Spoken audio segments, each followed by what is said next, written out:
Biyernes Santo karon mga kaigsuunan, petsa 7 sa bulan sa Abril tuig 2023. Ang pagbasa kinutlo gikan sa Ebanghelyo sumala ni San Juan, kapitulo 18, bersikulo 1 ngadto sa 40, ngadto sa kapitulo 19, bersikulo 1 ngadto sa 42. Human si Jesus makapamulong niini. Mitabok siya sa sapa sa Kidron, kuyog sa iyang mga tinunan. Niadtong dapita, may usa ka tanaman ug misulod niini si Jesus ug ang iyang mga tinunan. Si Judas ang nagbudhi kaniya. Nakatultol niining dapita kay si Jesus ug ang iyang mga tinunan mag-adtuan man didto. Busa miadto si Judas sa tanaman kuyog ang usa ka panon sa mga Romanhong sundalo. Mikuyog usab ang pipila ka gwardiya sa templo nga gipadala sa mga kadagkuan sa mga pari ug sa mga Pariseo. Sangkap silag mga hinagiban, mga parol ug mga sulok. Si Jesus nga nasayod sa tanan nga mahitabo kaniya, mitagbo kanila ug miingon, "Kinsay inyong gipangita?" Sila mitubag, "Si Jesus nga taga Nazaret." "Ako," siya miingon. Si Judas ang nagbudhi kaniya, nagbarog didto uban kanila. Sa pag-ingon ni Jesus kanila, "Ako," miatras sila ug nangatumba ug gipangutana sila pag-usab ni Jesus, "Kinsay inyong gipangita?" "Si Jesus nga taga Nazaret." Sila mitubag, "Giingnan ko na kamo. Ako si Jesus. Kung ako ang inyong gipangita, ayaw ninyong hilabti kining uban." Miingon siya. Gisulti niya kini aron matuman ang iyang giingon, "Amahan, walay usa kanila nga nawala ni adtong tanan nga imong gihatag kanako." Unya si Simon Pedro nga may espada. Milanit niini og gitigbas niya ang ulipon sa Pangulong Pari ug naputol ang tuong dalunggan sa ulipon. Malko ang ngalan sa ulipon. Miingon si Jesus kang Pedro, "Isakob ang imong espada. Nagtuo ka ba nga dili ko imnon ang kupa sa pag-antos kagihatag kanako sa akong amahan?" Unya gidakop si Jesus og gigapos sa mga Romanhong sundalo og sa ilang kapitan og sa mga gwardyang Hudyo. Gidala nila si Jesus una ngadto kang Anas, ang ugangan nga lalaki ni Caifas. Si Caifas mao ang Pangulong Pari ni adtong tuiga. Si Caifas mao ang nagtambag sa mga Hudyo nga mas maayo nga usara ka tawo ang mamatay alang sa tanang tao. Si Simon Pedro og ang laing usa ka tinun-an misunod kang Jesus. Ang maong tinun-an kaila sa Pangulong Pari busa mikuyog siya kang Jesus ngadto sa hawanan nga diha sa tugkaran sa balay sa Pangulong Pari. Nagpabilin si Pedro didto sa gawas duol sa ganghaan. May balik pagula ang laing tinun-an nga kaila sa Pangulong Pari og misulti sa babay nga nagbantay sa ganghaan ug unya gidala niya si Pedro ngadto sa sulod. Ang babae nga nagbantay sa ganghaan miingon kang Pedro, "Dili ba usa ka man sa mga tinun-an ni anang tawhana?" "Dili oy," mitubag si Pedro. Tugnaw kadtong panahona, busa ang mga sulugoon ug ang mga gwardya naghaling og kalayo ginamit ang uling ug nagdangdang sila na nagbarog libot niini. Si Pedro may barog uban kanila aron mainitan usab siya. Unya gipangutana si Jesus sa Pangulong Pari mahitungod sa iyang mga tinun-an ug sa iyang pagtulun-an. Si Jesus mitubag, "Nagsulti ako sa dayag ngadto sa tanan. Ang tanan kong pagpanudlo gibuhat ko sulod sa mga sinaguga ug sa templo. Wala ako'y gisulti sa tago. Busa nganong nangutana kapaman kanako, baoy pangutan-a ang mga taong nakadungog kanako kay nasayod sila sa akong gisulti." Sa pagsulti ni Jesus niini, gisagpa siya sa usa sa mga gwardiya o giingnan, "Nganong nakaako ka pagsultig ingon niini sa Pangulong Pari?" Si Jesus mitubag kaniya, "Kung may sayop man ako sa akong gisulti, ipahayag kini sa tanan nga aniha dinhi. Apan kun husto ako, nganong gisagpa mo man ako. Unya ginapos gihapon, gipadala siya ni Anas ngadto kang Caifas nga pangulong pari. Sa laing bahin nagtindog gihapon si Pedro duol sa kalayo. Busa ang uban miingon kaniya, dili ba usa ka man sa mga tinun-an niya ng tawhana? Apan milimod si Pedro, dili oy. Unya usa sa mga ulipon sa pangulong pari nga paryente sa tao nga giputlan ni Pedro og dalunggan ng utana. Dili ba ikaw man kadtong akong nakit-an uban kaniya didto sa tanaman? Og si Pedro mingon na usab, dili. Og diha-diha may mituk-tugao nga manok. Unya gikan sa balay ni Caifas, iyang gidala si Jesus kadto sa palasyo sa gobernador. Sayo kadto sa buntag. Ang mga Hudyo wala mosulod sa palasyo kay dili sila buot mulapas sa balaod sa ilang tinuuhan bahin sa pagpanghinglo aron makakaun sila sa panihapon sa kasaulugan sa pagsaylo. Busa migula si Pilato og nangutana kanila, unsa may inyong sumbong batok ni ining tawhana? Sila mitubag, dili unta namo siya dadon nganhi kanimo kun wala pa siya makasala. Og si Pilato miingon kanila, dad-an ninyo siya og hukmi sumala sa inyong balaod. Ang mga Hudyo mitubag, wala itugot kanamo ang pagpatay tao. Nahitabo kini aron matuman ang gisulti ni Jesus sa iyang paghisgot unsang paagiha siya mamatay. Unya mibalik si Pilato pagsulod sa palasyo og gitawag niya si Jesus og gipangutana, ikaw ba ang hari sa mga Hudyo? Si Jesus mitubag, imo ba kining kaugalingong pangutana o gisultihan ka ba hinuon sa uban mahitungod kanako? Si Pilato mitubag, Hudyo magud ako. Ang imong kaugalingong katawhan ug ang mga kadagkuan sa mga pari ang nagtugyan kanimo nga di kanako. Unsa may imong nabuhat? Si Jesus mitubag, ang akong gingharian dili iya niining kalibutana. Kung ang akong gingharian iya pa niining kalibutana, ang akong mga sakop makig-away unta aron dili ako itugyan ngadto sa mga Hudyo. Apan ang akong gingharian dili niining kalibutana. Tungod niini nangutana si Pilato kaniya, hari ka ba ay? Si Jesus mitubag, nag-ingon ka nga hari ako. Tungod niini ako na tao ug mianhi sa kalibutan alang sa usa lamang katuyo nga mao ang pagsaksi sa kamatuuran. Ang anaa sa kamatuuran mamati kanako. Kay unsa may kamatuuran? Nangutana si Pilato kaniya. Unya mibalik pagula si Pilato og giingnan ang mga Hudyo, wala ako'y nakaplagang katarungan aron sinutan siya. Apan sumala sa inyong nabatasan, buhian ko ang usa ka binilanggo nga inyong pangayoon sa panahon sa kasaulugan sa pagsaylo. Gusto ba kamo nga buhian ko ang hari sa mga Hudyo? Sila misinggit pag-usab, dili siya. Si Barabas mao'y among gusto. Si Barabas usak katulisan. Unya gikuha ni Pilato si Jesus og gipalatos. Ang mga sundalo naghimog purong-purong sa mga sangang tunukon og gipahaom nila kini sa ulo ni Jesus. Gisuluban usab nila siya og biste nga dagtom pula.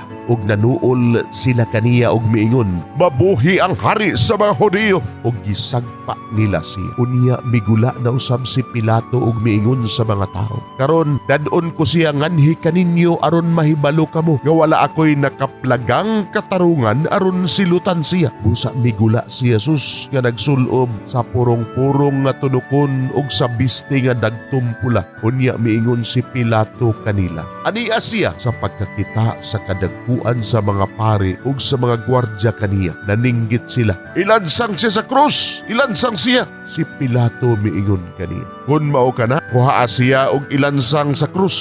Wala ako'y nakaplagang katarungan nga silutan ko siya. Ang mga Hudyo mitubag, doon na kami balaod nga nagsugo nga angay siyang patyon kay siya nagpakaanak sa Dios. Sa pagkadungog ni Pilato ni ini, misamot siya kahadlok. Busa mibalik siya pagsulod sa palasyo ug nangutana kang Jesus, nagadiin ka ba gayon? Apan si Jesus wala mutubag kani. Busa si Pilato miingon kaniya, dili ka ba mutubag kanako? Wala ka ba mahibalo nga ako may gahom sa pagbuhi kanimo ug sa pagpalansang kanimo sa krus? Si Jesus mitubag, wala kauntay gahom kanako kun wala pa kini ihatag kanimo sa Dios. Busa ang tao nga nagtugyan kanako nganha kanimo, masad-an pakay kanimo. Sa pagkadungog ni Pilato ni ini, naninguha siya sa pagbuhi kaniya. Apan ang mga Hudiyo naninggit, "Kung buhian mo siya, nagpasabot ka na nga dili kahigala sa emperador, kay bisan kinsay magpakahari kaaway sa emperador." Sa pagkadungog ni Pilato ni ini, gidala niya si Jesus sa gawas ug milingkod siya sa lingkuranan sa maghuhukom didto sa dapit nga ginganlag ang plataporma nga bato. Sa Hebreo ang ngalan ni ini Gabata. Hapit na kadto maudto sa bispiras sa kasaulugan sa pagsaylo. Unya si Pilato miingon sa mga Hudiyo, "Aniya ang inyong hari?" Apan sila naninggit sa pagtubag, "Patya siya! Patya! Ilansang siya sa krus!" Si Pilato nangutana kanila, "Gusto ba ninyong ipalansang ko sa krus ang inyong hari?" Ang kadagkuan sa mga pari mitubag, "Wala kami hari gawas sa emperador." Tungod niini gitugyan ni Pilato si Jesus ngadto kanila aron ilansang sa krus. Busa ilang gidala si Jesus. Migula sila nga nagpas-an sa krus ug miabot sa dapit nga ginganlag kalabera. Sa Hebreo ginganlan kini Golgota ug didto gilansang nila siya sa krus. May duha usab ka tawo nga gilansang nila sa krus diha sa isig kakilid ni Jesus. Nagsulat si Pilato sa pahibalo o gipabutang niya kini sa krus ni Jesus. Ang iyang gisulat mao kini, Jesus nga taga Nazaret, ang hari sa mga Hudiyo. Daghan ang mga Hudiyo nga nakabasa ni ini kay ang dapit diin gilansang si Jesus dili man layo sa syudad. Ang pahibalo gisulat sa Hebreo, sa Latin ug sa Grego. Ang mga kadagkuan sa mga pari miingon kang Pilato, ayaw isulat nga hari siya sa mga Hudiyo kundili nga miingon siya, "Ako ang hari sa mga Hudiyo." Apan si Pilato mitubag,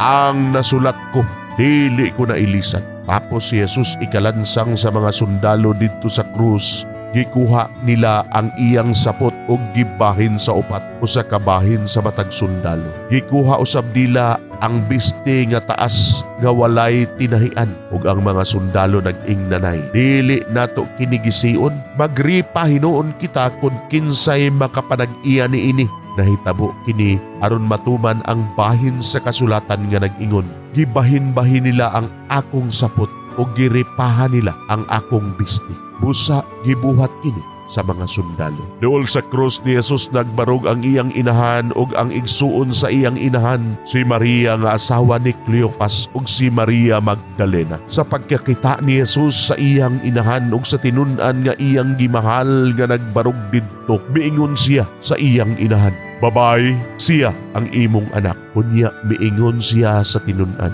"Siya ang imong inahan." Sukad di adto gidala sa tinun-an si Maria aron didto na mupuyo sa ilang balay. Humani ini si Jesus nga nasayod nga ang tanan natuma na og aron pagtuman sa kasulatan. Miingon siya, "Giuhaw ako."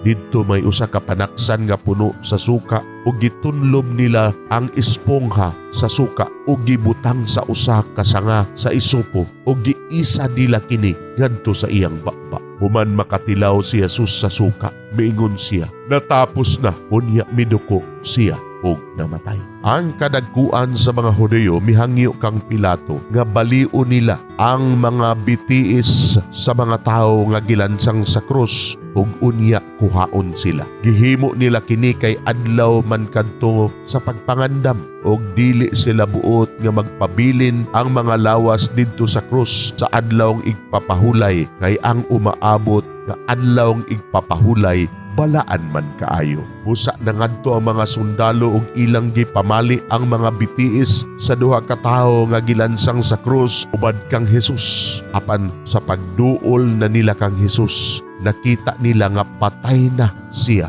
Busa wala nila balia ang iyang mga bitiis. Apan ginamit ang iyang bangkaw, giduslak sa usa sa mga sundalo ang kilid ni Jesus ug diha-diha ibuhagay ang dugo ug tubig. Ang tawo nga nakakita ni ining hitabuan nagpabatuod ni ini aron mutuo usab kamo. Tinuod og kasaligan ang iyang gisulti ug nahibalo siya nga nagsulti siya sa tinuod. Gihimo kini aron matuman ang bahin sa kasulatan nga nag-ingon, walay bukog niya nga balion. Ug may lain pagayong bahin sa kasulatan nga nag-ingon, ang mga tao butan-aw kaniya nga ilang giduslak. Humani ini si Jose nga taga Arimatea mihangyo kang Pilato nga kuhaon niya ang lawas ni Jesus. Si Jose usa ka sumusunod ni Jesus apan sa tago lamang kay nahadlok man siya sa mga kadagkuan sa mga Hudyo. Gitugutan siya ni Pilato busa miadto si Jose og gikuha niya ang lawas ni Jesus. Si Nicodemo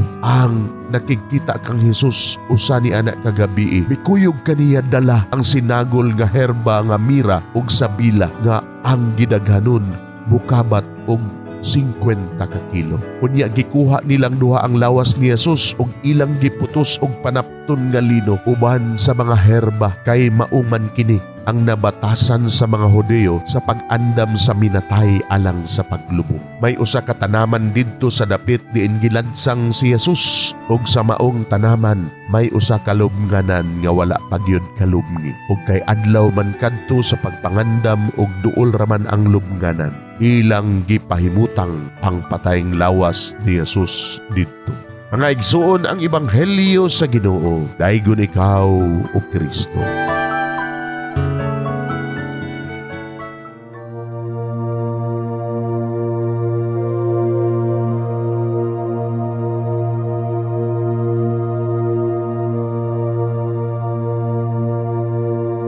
Pagampo sa dili pa magsugod sa trabaho. Magampo kita. Sa ngalan samahan, sa Anak ug sa Espiritu Santo. Amen. Langit no namong Amahan, sa among pagsulod nining trabahoan, among gidala ang imong presensya uban kanamo. Among gipamulong ang imong kalinaw, imong grasya, imong kaluoy, ug ang imong perpektong hanay sa among mga trabaho. Among gipadayag ang imong gahom labaw sa tanan diha sa mga butang nga among mahimo masulti, mahuna-unaan ug mahukman sulod nining adlaw. Ginoo, nagapasalamat kami sa gasa sa kinabuhi niining bagong adlaw, niining kahigayunan nga kami nakasulod sa trabaho ug mamahimong parte niining nga grupo. Salamat sa mga gasa nga imong gitugyan kanamo. Hamong gamiton kini diha sa pagimaya kanimo. Hatagi kami sa kusog ug kadasig sa pagbuhat sa among mga trabaho. Panalangini ang among mga proyekto, mga ideya ug kusog aron sa ingon bisan sa pinakagamay namong mga kalampusan magahatag kini sa imong himaya. Ubani kami Ginoo sa among pagtrabaho nining adlaw. Puna kini nga lugar sa inspirasyon ug kusog. Tabangi kami nga magtrabaho isip usa ka grupo nga mapakita sa usag-usa ang kamaayo. Himua kami nga maayo nga makabot namo ang mga butang nga kinahanglan namong buhaton. Himua kini nga lugar nga puno sa kalipay ug panagihigalaay. Ug kamugaway ug kalinaw ang mapatigbabaw niining dapita. Ginoo, kung kami anaa sa kalibog, giyahi kami. Kung kami muwadaan sa kadasig ug paglaom, dasiga kami. Himua nga ang trabaho nga among gihimo ug ang paagi sa among paghimo niini makahatag unta kini ug hugot nga pagtuo, kalipay ug pahiyom sa tanan nga among mahimamat karong adlaw. Panalangini ang among mga pamilya, among Pinoy-anan, among nasod. Himua nga magmatidud-anon kami sa pagtagad ug pag-amuma sa kalikupan ug sa tanang may kinabuhi diha sa pagbuhat kanamo sa pagkabot sa imong pangandoy alang sa hustisya ug kagawasan. Ug Ginoo, sa among pagbiya nining lugar, tagay kami sa imong panalangin ug kaluoy sa among pagbiyahe. Panalangini ang among mga pamilya ug Pinoy-anan nga naunta sa maayong kahimtang sama sa among pagbiya kanila. Ginoo, salamat sa tanang butang nga imong nabuhat, sa tanang butang nga imong gibuhat, ug sa tanang butang nga imong buhaton pa. Sa ngalan ni Jesus, among giampo diha sa tumang pagigugma ug pagpasalamat. Amen. Sa ngalan sa Amahan, sa Anak ug sa Espiritu Santo. Amen.